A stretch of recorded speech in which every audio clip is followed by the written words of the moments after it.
The United States is in such turmoil, the entire world is. How do you restore a nation? And is the explosion of faith we're seeing among young people a leading indicator? Podcaster, author Taylor Marshall joins me on this Arroyo Grande. Come on.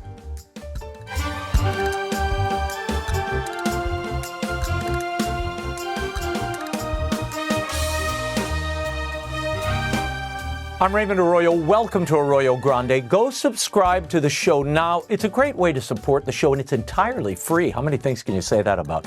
Turn the notifications on so you know what's coming.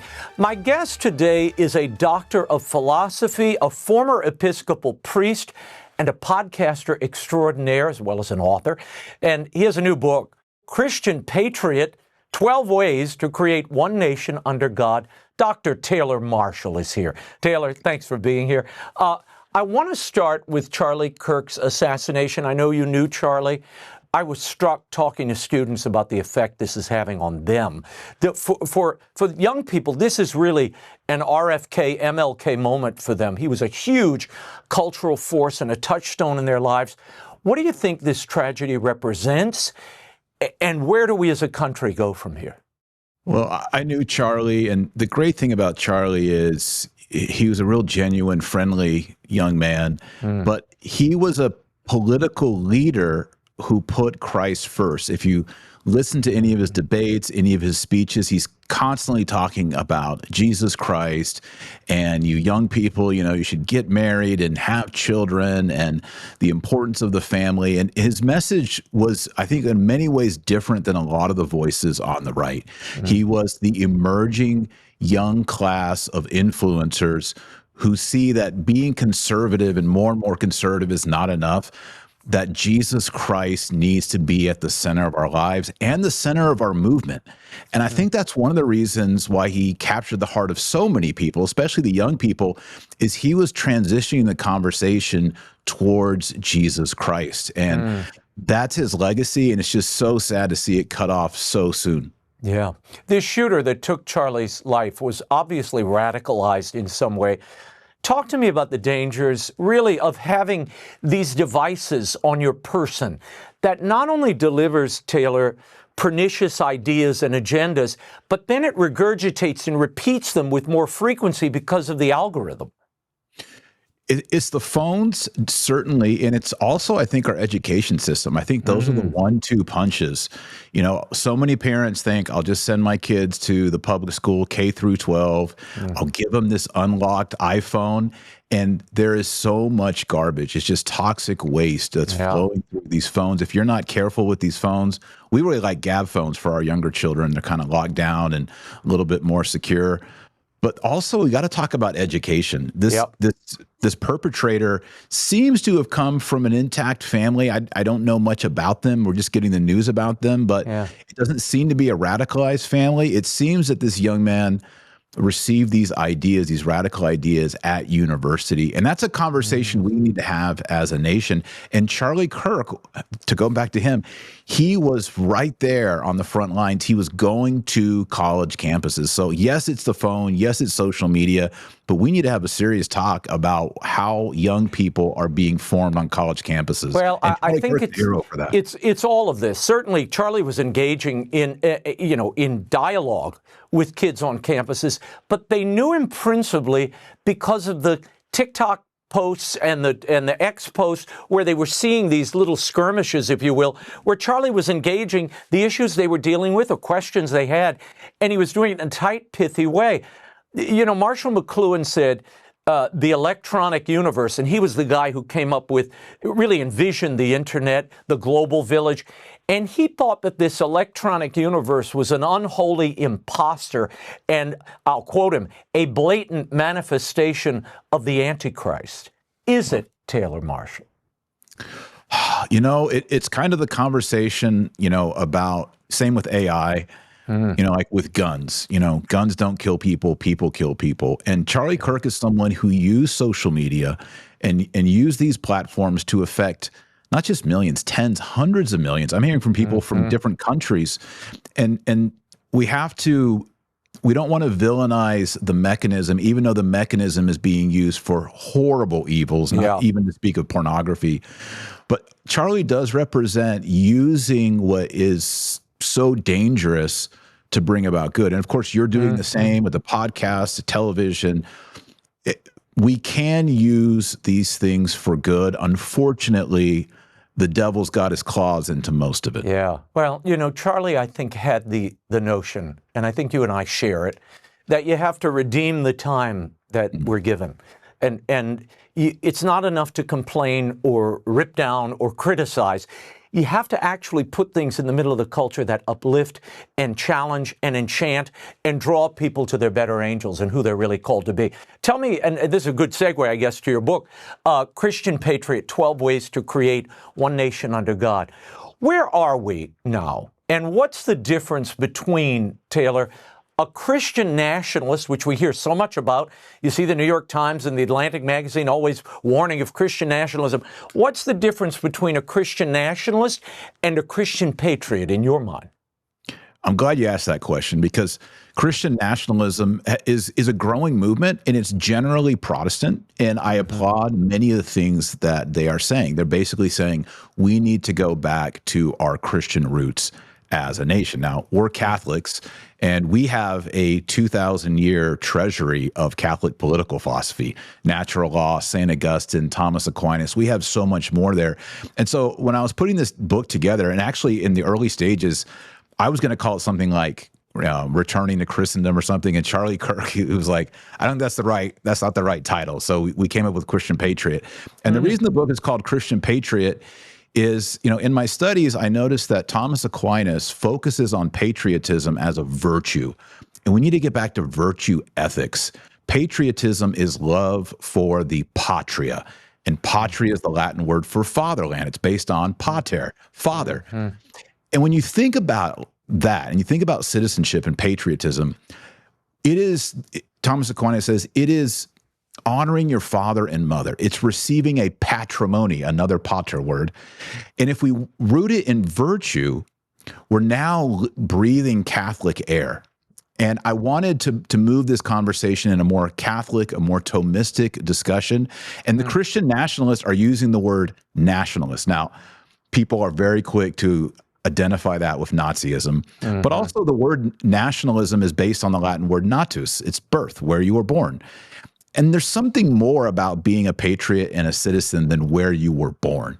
It really should be more like what Thomas Aquinas talks about. It's loving your patria. It's loving your fatherland. And so I think that's a subtle difference between the way Catholics understand things and Protestants understand things. And I want this book to change the discussion and get us more into our 2,000-year tradition, as opposed to just going back to, 1776 or the Puritans. Taylor, you begin the book with the culture war and a battle Christians seem to be losing. Why is that? And where did things start going wrong in this cultural skirmish, if you will?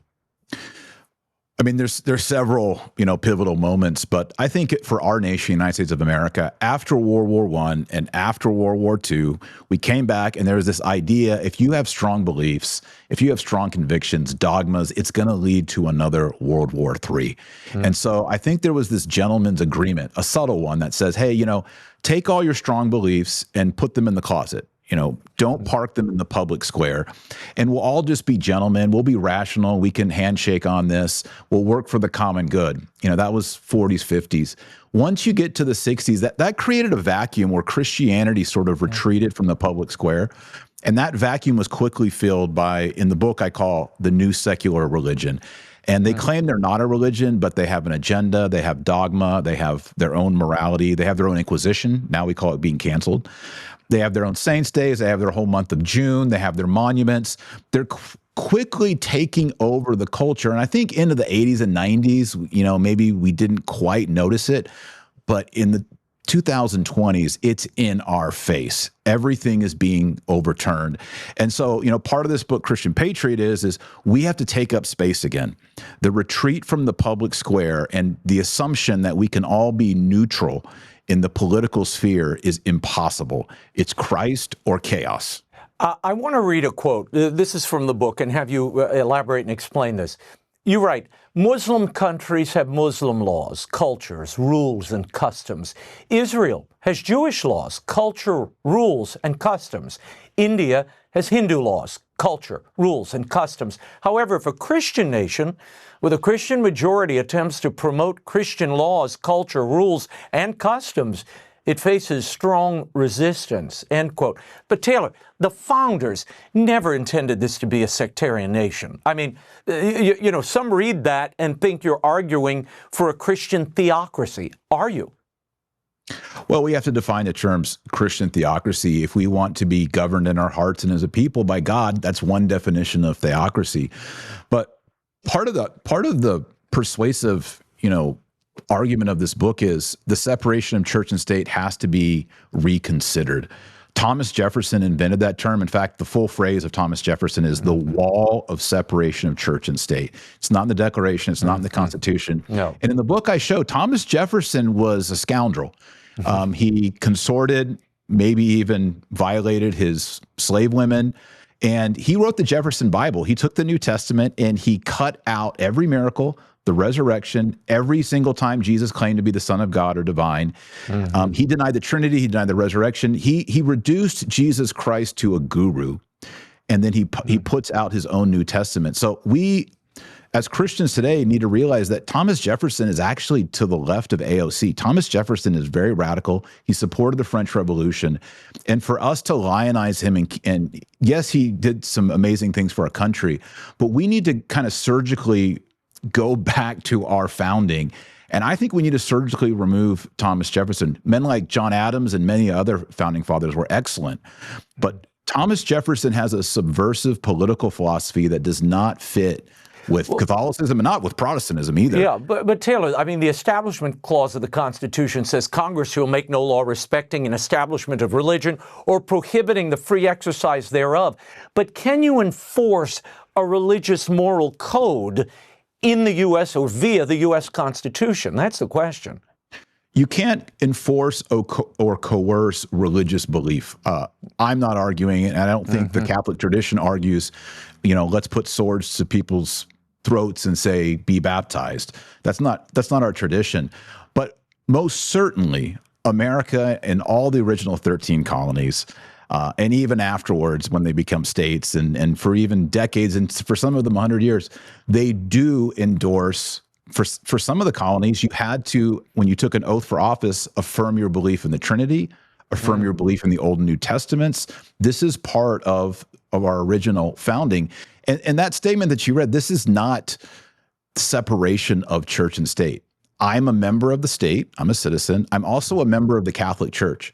And Raymond, there's no line that goes through me where it's like, this is the Catholic side and this is the citizen of America side. I am both. I'm fully both. And if the nation, or if the Patriot is the collection of us, that division doesn't exist anywhere. There's no division in Raymond, and there's no division in me. So to say there's a separation of church and state is ultimately trying to create a separation in the person. Yeah, but Taylor, that letter to the Danbury Baptists, I mean, I know it very well. That letter talking about the separation of church and state actually referred to keeping the government out of the affairs of the Danbury Baptists, right? Yeah. That's right. It's been manipulated, but so I mean, and I kind of agree with you on Jefferson's personal behavior and his love of revolution. But when it comes to this, he was actually right. Yeah, of course, we don't want the state meddling in the church, and we don't want the state appointing our bishops. Absolutely. I mean, there was many interdictions and many wars between popes and emperors over this very, that's how St. Thomas Becket died, was over this issue. Right. But the proper integration, and there's different ways of understanding it and discussing it based on different forms of government. What we're arguing for in Christian Patriot is there needs to be a true integration of Christianity in the state. Not Islam. I know this is controversial. Not Hindu. The majority is a Christian state. And if you think of, as John Adams said, and Socrates and Plato and Aristotle and Augustine and Aquinas, they all said the nation is the assembly of the family units, of the families. And John Adams taught this very strictly. If that's who we are, and we are Christian families, and I have a cross in my house and we say prayers in my home, if that is the majority of the people, we should have a cross and we should say Catholic prayers.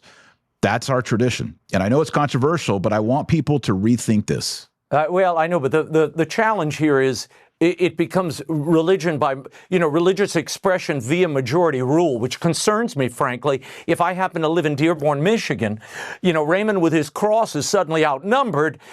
Do I now have to, bow down 5 times a day like my neighbors? I mean, there is an inversion of this argument that I worry about, frankly. Yeah, it works with Christianity. It doesn't work when we're majority Muslim. And that's one of the things I discuss in the book is birth rates and population. It's a conversation that we need to have, because if Muslims are having 4 average babies per mother and we're having 2, we lose. It's just simple mathematics. Like, you can talk ideology all day long, but Dearborn, Michigan is coming to your neighborhood over the decades if we don't have serious. And the first part of the book is just kind of the philosophy, but the second half of the book is the 12 steps for how we can do that. Yeah, which I'm going to get to, I promise. Yeah, this is the conversation that we all need to have is why did we lose society? And then what can we practically do to reverse this and to create a beautiful civilization built on the Beatitudes? Yeah. You write extensively also in the book about the evil in Christian Patriot. And with the murders of Charlie Kirk, Irina Zarutska, the victims of the Minneapolis shooting, evil is certainly more pronounced and perhaps present than, in days gone by. How does the separation of church and state, in your opinion, open the door to that evil, or rather the understanding of the separation of church and state, which has become a heavily patrolled border that keeps religion out of public affairs? Yes. Well, when you look at what makes civilization great, it's Christianity. It's Jesus Christ. The emergence of hospitals and universities and orphanages and civil rights, all of that comes not just from Western civilization, it comes from Christianity. And we see that really since the 1500s, but intensely in the 1800s and 1900s, the more nations move away from Christ, the worse they become. And it's all in all measures, divorce, birth rates, all the demographics. And so that's the conversation that we need to have. Do you want to live in a better society or a worse society? And the better societies, it's historically proven, are the Christian societies, because Jesus is the Logos. He is the order of human society, human interaction. Well, is what you're going for, Taylor, akin to what Richard Dawkins said in recent days, where you really are having a clash of cultures in the UK. And Dawkins, a avowed atheist, says, I would prefer to live in a Christian society than the one that I find myself in now. Not only atheists like Dawkins, but Muslims. Where do Muslims want to live? They want to live here. They want to experience what Christianity and Christian civilization has built. All people. There's Hindu Indians streaming into our country right now. They want to be here too. Everyone wants to be, and they want to go to Europe too, even though Europe is starting to crumble. Everyone, no matter what their religion, atheist, Muslim, Hindu, they want to come here. And the reason is we still have the fundamentals, the basis of what makes a good society, but we are losing it. And I don't think we've lost it. I talk about that in the book. The fact that we're still being attacked, the fact that what happened to Charlie, God bless his soul this week, shows that we still have strength. They're still fighting us. They're still attacking us. Well, there is a new pope in Rome, Leo XIV. I know you've been covering this extensively. He is a member of the Augustinian order. And you mentioned both St. Augustine and Thomas Aquinas extensively in this book. Yeah. How do those two schools of thought intertwine in your reasoning here, and why are they important for the layman who perhaps has never encountered either of them? Sure. Yeah, in the very last minute before press, I actually rewrote a section based on some of the things that Pope Leo XIV has stated regarding family and the state. But yeah, I think Augustine and Aquinas are in agreement. Augustine wrote a monumental, huge book called City of God. And it's his theology of understanding the relationship and sometimes the friction between the city of God, the kingdom of God, and the city of man, which is corrupted by original sin. And that's that is the magnum opus of political philosophy by St. Augustine, and it sets the course for the rest of Catholicism even to this day. And Thomas Aquinas very much builds upon that. Of course, Thomas Aquinas brings in a lot more of an Aristotelian and a natural law ethos to this. Not that it wasn't there in Augustine. And so we have this tradition, we have this wealth. We have a box full of treasure. And I don't know if Catholics in America, I think it's probably because it's a Protestant majority nation. We've kind of kept our heads down and kind of just tried to fit in a little bit. But I think we have a great gift to give to culture. And I was talking to Charlie Kirk, and he says, basically, I'm seeing more and more that the thought leaders and the people with the strongest conviction are the Catholics. He told me that. He told me that on camera. We were live. And I think the world is seeing that. And I think that's because we're coming from a position of strength in our political. Our experience is not just America. Our experience is every single nation that was part of Christendom, the good and the bad, the ugly. And we have all of this to build on. And I think one of the great things about Pope Leo XIV is he said he chose his name from Pope Leo XIII, and he's already been citing Rerum Novarum, which is something I cite in this book as well. And so it's encouraging to see that Pope Leo XIV, at least on the social issues and the political issues, is drawing on Pope Leo XIII and Rerum Novarum, because that's a very important document for Catholics and another gift I think that we could give to the world. Yeah, and this is the foundation of Catholic social teaching, really, and certainly in the modern age.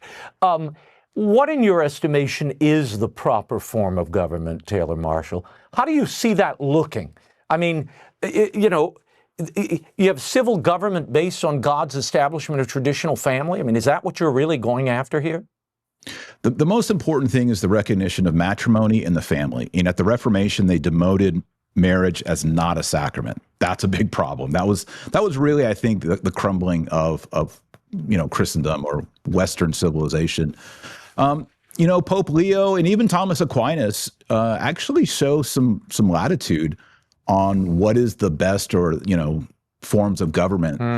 And Robert Bellarmine actually writes a lot about this as well. He actually talks about a mixed government, and Thomas does as well.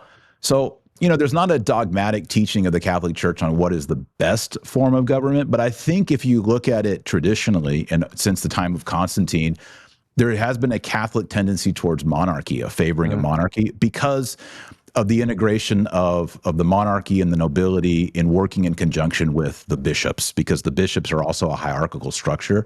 So I think that's maybe the most natural, but we don't live in a moment right now where we can say rah rah, Christian monarchy. But I think that's kind of the majority position in the Catholic Church. But there have been Catholic republics, and there could be Catholic republics again. So in the book, I don't really go into the form of government. It's really more of what do we need to be as a society to foster human excellence, living the Beatitudes. Yeah, I'm thinking of an old acting teacher of mine who used to say, I would love to live in a monarchy so long as I could be the monarch, and that's it, okay. Yeah. In your book, you lay out really a 12-step program of sorts to get back to this idea of one nation under God, as the subtitle implies. Let's talk about a few of those. You mentioned Christ in the soul and to take up public space for Christ. Those two are really related.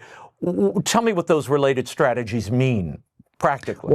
Well, the first strategy is Christ in the soul, and it's a crash course in Catholic, conversion.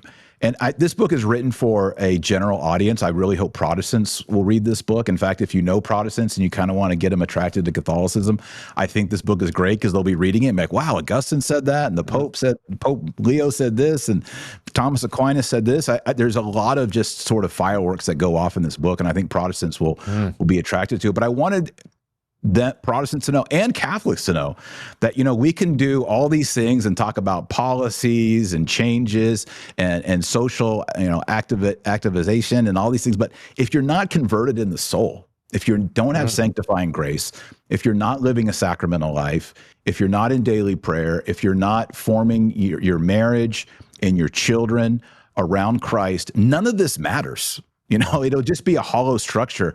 We actually have to be filled with the Holy Spirit. And so I talk about, you know, what that means and how to be close to Christ. And then you said take up space is the next one.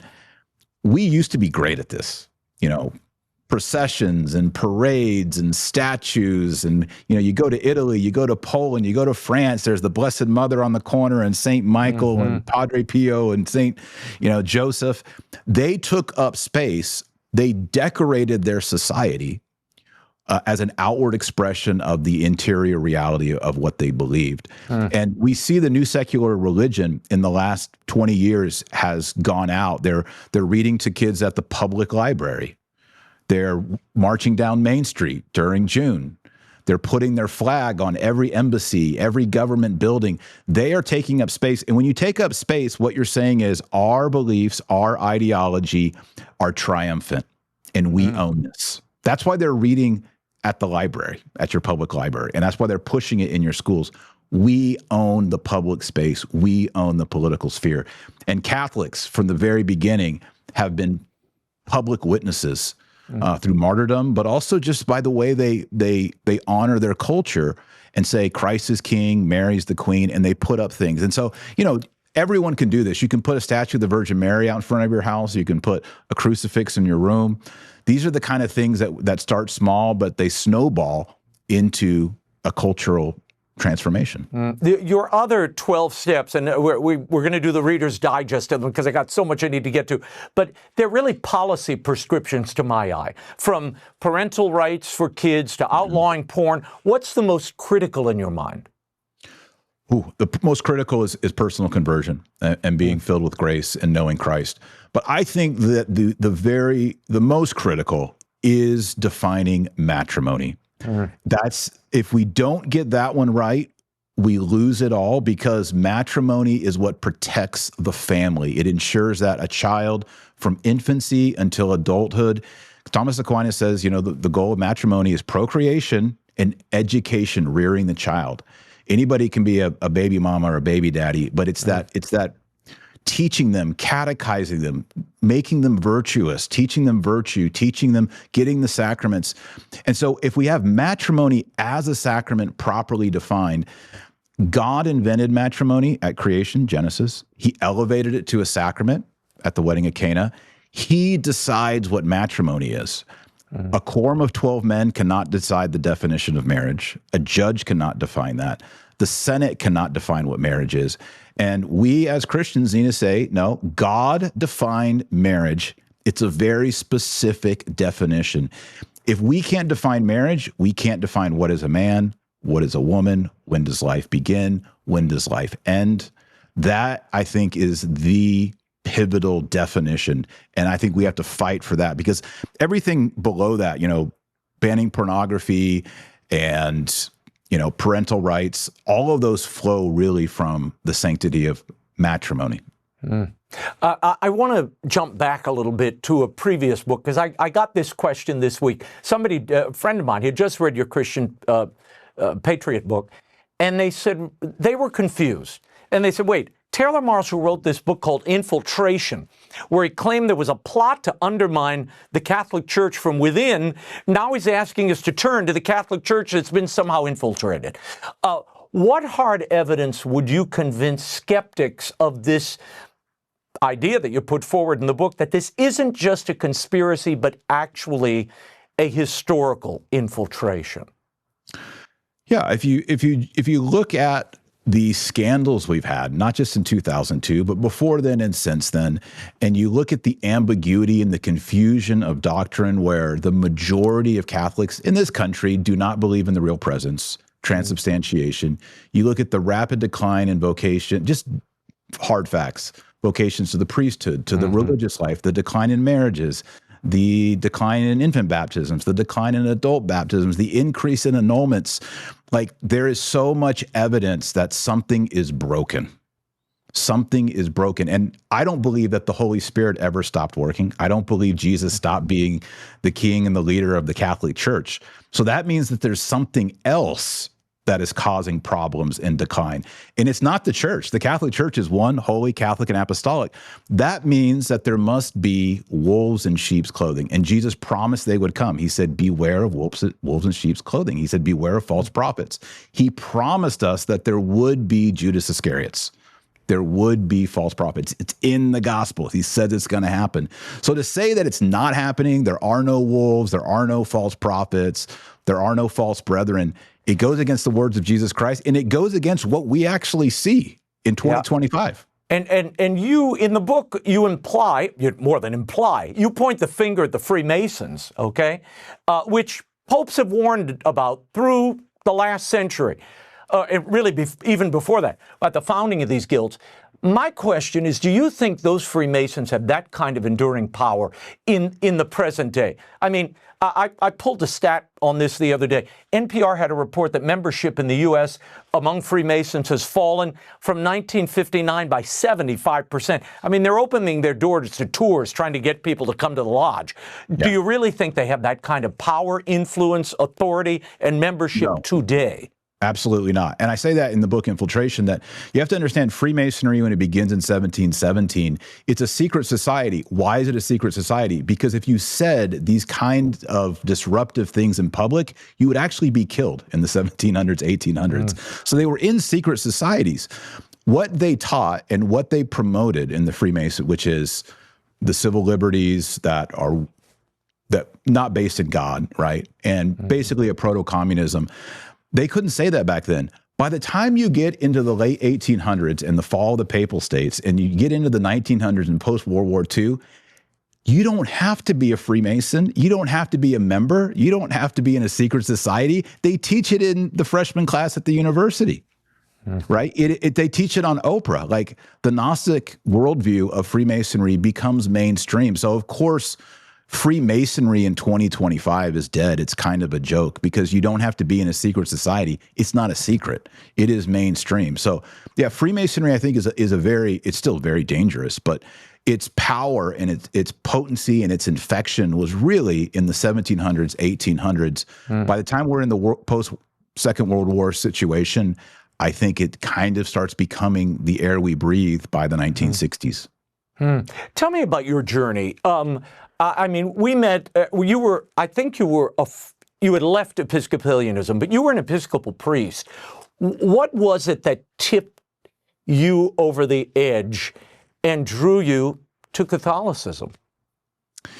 Yeah, I was an Episcopalian priest, and I did a lot of pro-life work. And we would go on Thursdays, we'd have our version of Mass, Holy Communion, and we would go to the Planned Parenthood and we would pray. And there was always like 7 or 8 Episcopalians, but there was like 25, 30 Catholics.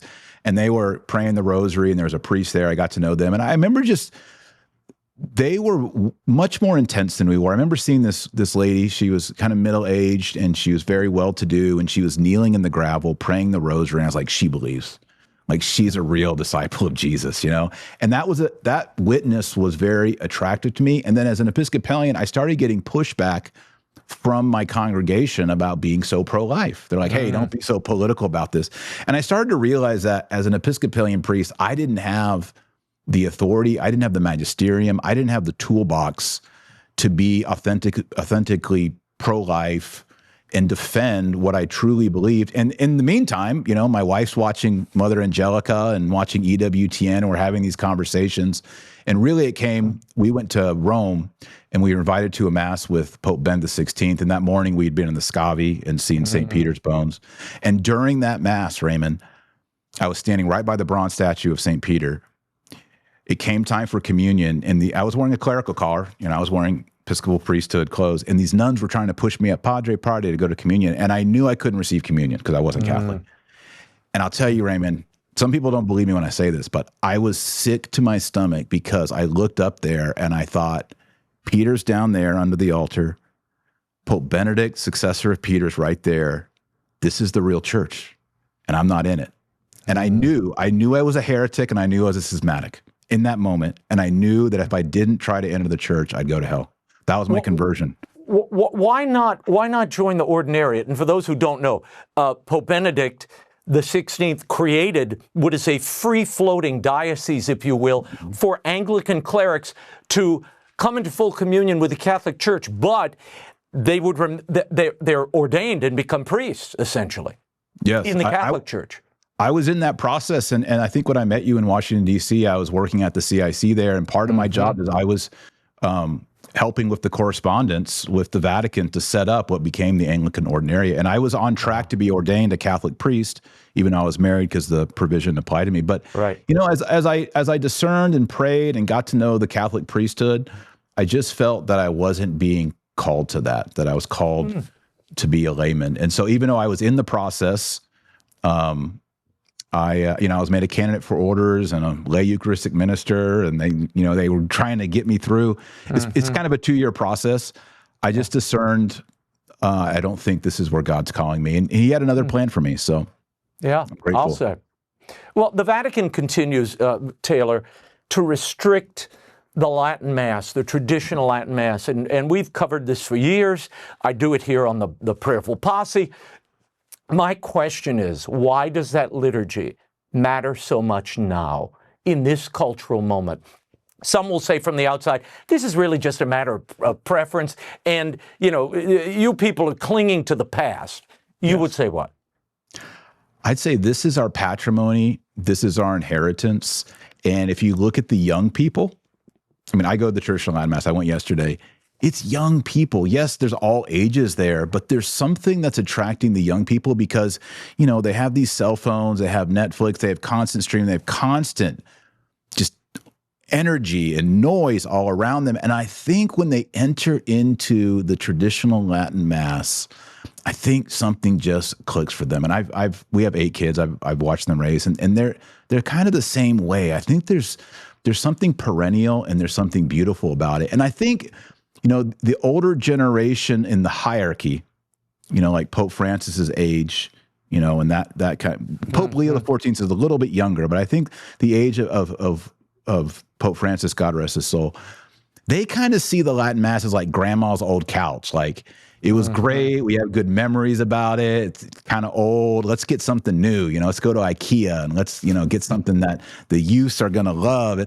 But there's something that's just so beautiful and grounded in the traditional Latin Mass. And I've experienced in my own life, I think I can honestly say the traditional Latin Mass, and I don't deny that the Novus Ordo is valid or real, but the traditional Latin Mass, it draws me closer to Jesus. And, I think it's something that's very attractive, and it's not going away. Like we've been decades and decades fighting this silly battle over this liturgy. Just let the liturgy be free. Well, it was free under Pope Benedict. I mean, under Pope Benedict, he liberated the old rite and said, well, you know what? We're going to have the traditional Latin Mass live aside the new Mass. And it's going to live side by side in every parish. Whatever the priest wants to do, it's up to him. And that worked beautifully. There were no problems. There were no wars in the parish. Granny wasn't hitting the young kids who were on their way into the Latin Mass. Everybody went about their lives, and they had a great time. If anything, I would argue that period sacralized the new rite. It changed and transformed the new rite. So now you have priests offering the new rite facing east, which is the traditional posture of the Mass in the traditional Latin Mass. I don't think there was anything wrong with it, and the pastoral experience was positive. And there was that kind of scandal with Diane Montagna where Pope Francis, when he issued the restrictions, he said, well, I consulted the bishops and it's been a negative experience, so I'm forced to move my hand. And then Diane Montagna, with the protocol numbers, provides the document, and the bishops, the summary is, it's like so positive, and vocations and young people and the parish life is wholesome. So I think our heads are still kind of spinning here. What happened when Pope Francis restricted the traditional Latin Mass? Because he said he consulted bishops and it was very negative, and then we have the actual document and it's very positive. And I think Pope Leo XIV has a tremendous opportunity here, I think even this year if he could, to say, hey, we're going to let's not have the liturgy wars. Let's free things up. If you want the traditional Latin Mass, you can have the traditional Latin Mass. It doesn't mean you're a bad person or a schismatic. It is what it is. Yeah, my gut is people will be waiting for a while for that release. Yeah. You're raising 8 children in a hyper-secular culture like everybody else. What's working? What's not working? Let's see. What's working? I think another thing, and I talk about this in the book, is education. I know a lot of us, our family included, and other families have tried public school, maybe get a chance, but I think we're at the point in 2025, even in the most conservative school districts, the amount of influence, from the culture, but also from the teacher and the administration. I think we're at a moment now where it's imperative for homeschooling or good Catholic schools. Not all Catholic schools are the same, because, they're spending so much time there, and the friendships and the sports and everything they do. We've just seen as parents that, doing a solid homeschool program or being in our kids are in a really good conservative private Catholic school. It's night and day. I think it's really important. And then I think also just your children need to see that you believe these things. And a big part of our family is we do rosary every night. Doesn't matter how late it is, how tired you are, we do the rosary. And that is just a reminder that this is what matters to us. We pray the rosary. We're Catholic. We need to pray every day. It's hard to pray every day. It's hard to find time. The bare minimum we can do is pray the rosary. So I would say pray the rosary. You're not on the team. Get the beads out. Get the kids leading the decades. You got to pray that rosary. And I think the Latin Mass also is beneficial for young people. Yeah, no, it's supernatural. The supernatural mystery of it is tangible. That's what's drawing the young. They're like children, when children see something, they're not superficial. Children are not superficial. I talk to a lot of kids because of my children's books. I go to schools often. You can't fool a child. They intuit reality because they're so fresh, if you will. They haven't been jaded. And I think when young people and children walk into a Latin Mass, they're seeing and sensing the reality that, frankly, some adults have talked themselves out of. And it's a supernatural reality. That's what they're picking up. And I've always thought it's like a tractor beam. You can watch them. You can almost watch them transform in it, too. But that's for another day. Okay, I've got to get to the Arroyo Grande questionnaire. I ask everybody these questions in some variety. These are quick answers, Taylor. I don't want you to think deeply. You ready? Okay, ready. Who's the person you most admire? Blessed Virgin Mary. Oh, why? I mean, she's the mother of God. She's all pure. I mean, Jesus Christ. I mean, he's Father, Son, and Holy Ghost. But I think in created humans, the Blessed Mother. I mean, I just have I have a picture right here. I just have peace when I pray the Rosary, when I'm stressed. And yeah, she's the Queen of Peace, so definitely the Blessed Mother. Who's the person you most despise? I